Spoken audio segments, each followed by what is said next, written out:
अहमदनगर जवळच्या नागापूर ग्रामस्थांनी 1974 साली आपल्या जमिनी औद्योगिक वसाहतीसाठी दिल्या। पण त्याच वसाहतीतल्या सन फार्मास्युटिकल्स कंपनीमुळे गावकऱ्यांना प्रचंड त्रास सोसावा लागतोय। या कंपनीत केमिकलचा वापर करून कॅन्सरवर औषध तयार केलं जातं। मात्र कंपनीतली घातक रसायनं नागापूर गावात जाणाऱ्या ओढ्यात बिनधास्त सोडून दिली जातात। त्यामुळे ग्रामस्थ चांगलेच संतापले।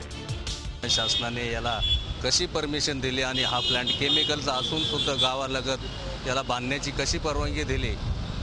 कारण असे प्लांट शक्यतो गावाबाहेरच बांधल्या जातात। ह्या प्लांटमधून रात्री अपरात्री म्हणजे केमिकलचं पाणी सोडलं जातं। त्याच्यानंतर ह्या केमिकलच्या पाण्यामुळे लोकांचे शेतमाल जळतो। जनावर पाणी पिले तर ते जनावर मरतं। या संदर्भात प्रदूषण नियंत्रण महामंडळाकडे वारंवार तक्रारी करूनही कुठली कारवाई होत नाहीये। तर दुसरीकडे कंपनीच्या अधिकाऱ्यांना विचारले असता त्यांनी बोलण्यास साफ नकार दिलाय। अशा परिस्थितीला कंटाळून आता ग्रामस्थांनी थेट आंदोलनाचा पवित्रा घेतलाय। सन फार्मास्युटिकल कंपनीनं रसायनयुक्त पाणी सोडू नये यासाठी ग्रामपंचायतीनंही कंपनीला वारंवार निवेदनं दिली, पण काहीही होत नसल्यानं ग्रामस्थांनी आत्मदहनाचा इशारा दिलाय।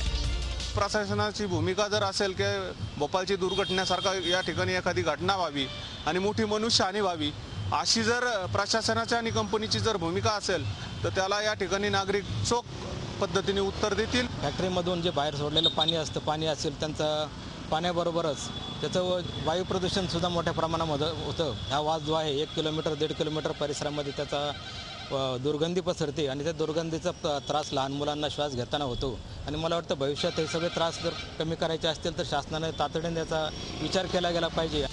करोडोंचा नफा कमावणाऱ्या सन फार्मास्युटिकल्स सारख्या कंपन्या सरकारकडून अगदी कमी किमतीत सुविधा मिळवतात।